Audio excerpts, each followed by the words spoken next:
Imagine what life was like on the Comstock in Virginia City during the 1800s. Rumors of a silver bonanza brought miners, merchants, saloons, scoundrels, and survival.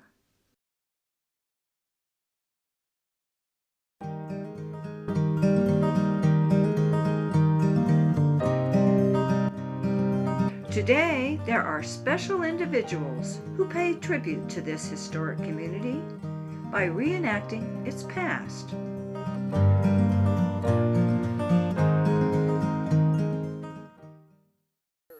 Well, happened a long time ago. It was kind of in my blood, and it progressed through the years. And then about 12 years ago, I got the opportunity to move up to Virginia City, Nevada. And from there, I met Doc Durden. Doc Durden and I got talking, and we got together and started working together, and so he kind of trained me or helped me along in doing movies and scenes and entertaining with live audience. We did a lot of live audience shows, and I've been up there ever since, and here we are, just having a good time.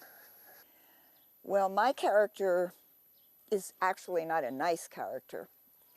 My name is Badass Annie. Everybody thinks I'm Annie Oakley, but I said, no, Annie Oakley was nice. I'm badass. Well, the high point was when Doc came to me, and I've known Doc for 20 years, but he came to me and he said, I'm going to start doing a movie, and I would like you to get involved. Because he said, you got everything you need, all the clothing, and he said, I think I could use you in one of my films. Just kind of do myself, you know. For what my character is, you're better at, instead of trying to do somebody, because you'll never match what they do.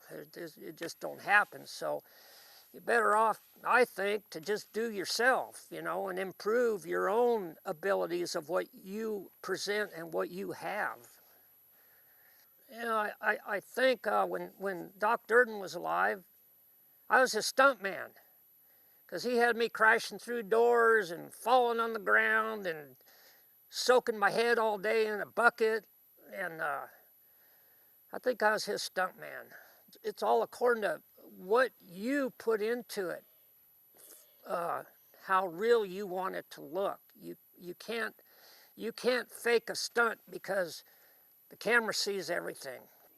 Well, what I like is you can ad-lib with anybody that's dressed in character.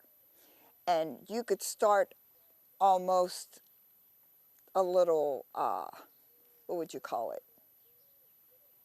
Well, you can just do acting with anybody up there and start talking about something, a gunfight that you were in, or this or that, or even get into a fight with someone.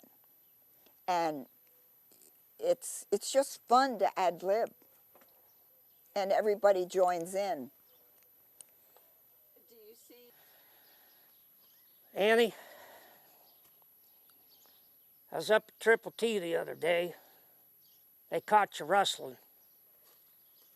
That whole gang of Triple T is looking for you. How do they know it's me? They seen you flat out.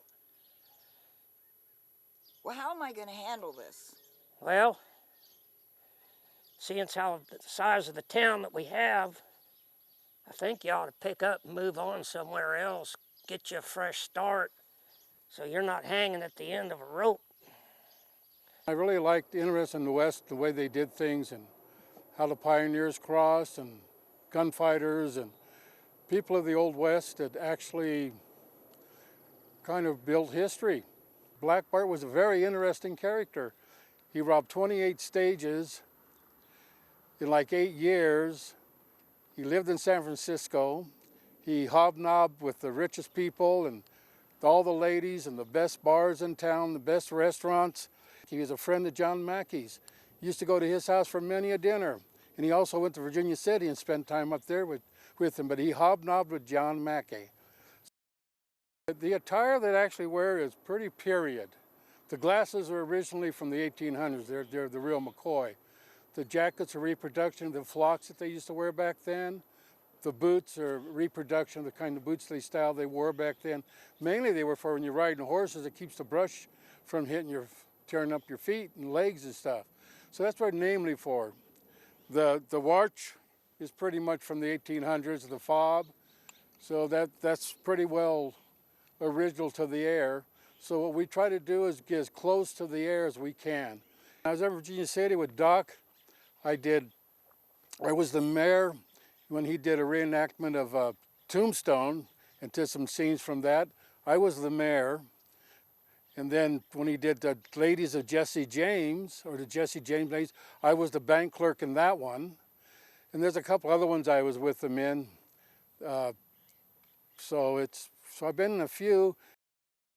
I saw an ad in one of the papers looking for actors, and I thought, you know what, I'm going to explore that. So I did, and I worked with that group for several years. And then I thought I'd want to do some gun spinning, so I got off onto that, and I ran into Doc Durden, and he wanted me to get into his Wild West show. Doc was a big influencer in many people's lives, and when he passed, a lot of us were thinking, okay, we've got to pick up the banner here and keep this going for Virginia City. So I decided to write a script.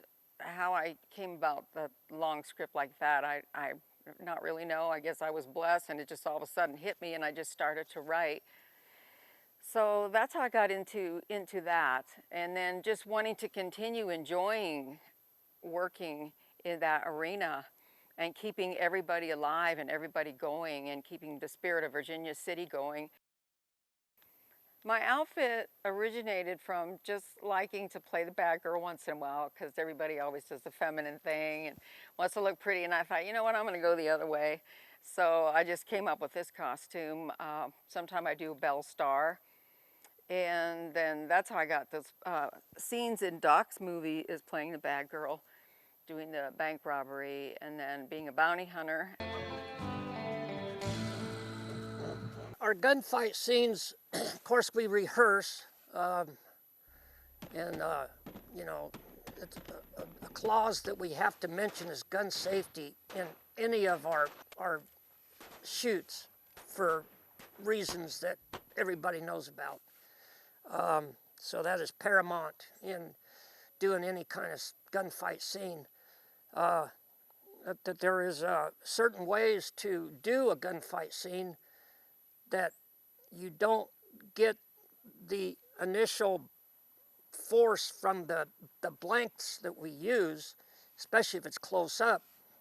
Certain tricks of the trade, I should say. There's another movie coming up.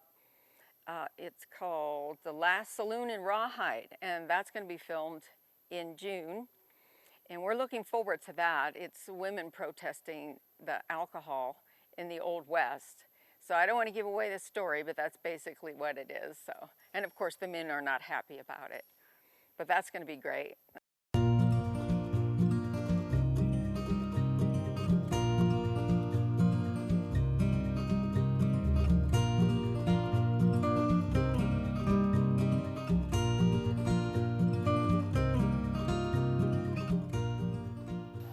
First of all, thank you. We got a great room of talent in here. It's going to be a beautiful short movie that we're going to make. I want footage of the can-can. So you'll go all the way through the music, dancing. Then we'll probably position the camera so that we've got a leg shot and a face shot and things like that. Yeah! Freestyle, girls! You're speaking to him, okay? But you're not completely looking at him. To double our salaries to the beginning of our terms. Is there any discussion? Close the saloon! Close the Order! Okay, then you go quiet. Quiet down.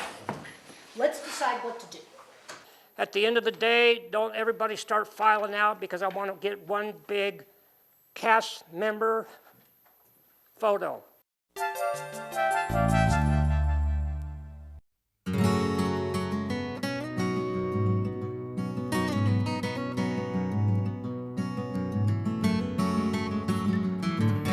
Welcome, ladies and gentlemen, to the annual performance of Voices from the Past. Voices from the Past is brought to you through the generosity of Fun Time Theatre. You will have the opportunity to meet several different residents, each with a true story about life and death on the Comstock. Death is but a kindly frost that cracks the shell and allows the kernel room to germinate. Such a beautiful epitaph. I held seances in my house for 9 years. The Virginia City Spiritualist Society Hall was located beneath the dental office of Dr. Powers at 34 B Street. We had a very large following. Victorian life was not easy for women. You had no say in life or politics. But as a spiritualist, I could say any damn thing I wanted and get the crowd's attention. I was strangled to death on D Street by John Million, where most of us ladies lived. He was a regular customer, and to this day, I'm really not sure why he decided to kill me. He did get his, though, by the neck before nearly the entire town. The ladies of Virginia City objected to my burial, over there on the hill in the town cemetery. But the firemen stood up for me, and there my body rests to this day. Please believe me, I had a good heart, but all the good they say these days wasn't really true. I just needed to make a living, and Virginia City was one wealthy, needy man's place to be. This town here is here because of mining. You're surrounded by a beautiful landscape, but the reason why Virginia City and all the towns around is because of the mining. But we went pretty damn deep. We went deeper than any other place in the world except for Bohemia, wherever that's at. Yes, Bohemia. But, you know, the darkness wasn't the only demon we had to deal with. The demons we had to deal with was such as heat. And not the heat of a beautiful day like today, no. We're talking about the heat that would boil the blood in a man's veins.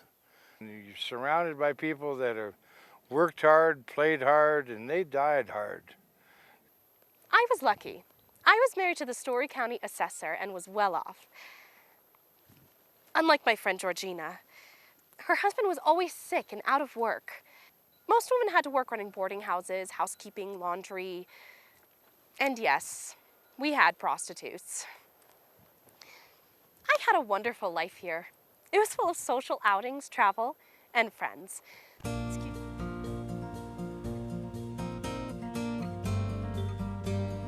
Oh! What are you trying to do? Give me heart down, Thomas. A hole in the ground is in the Knights of Pythias section of the cemetery. We hope you enjoyed the show today. You know, it's not an easy task to make a cemetery tour a light and happy occasion. But we hope you leave with a better understanding of the precious lives of the people on the Comstock and about mining, which was a huge part of our past and our present. Stop and read as you pass by. As you are now, once was I. As I am now, you will be. Prepare for death and follow me. Prepare for death and follow me.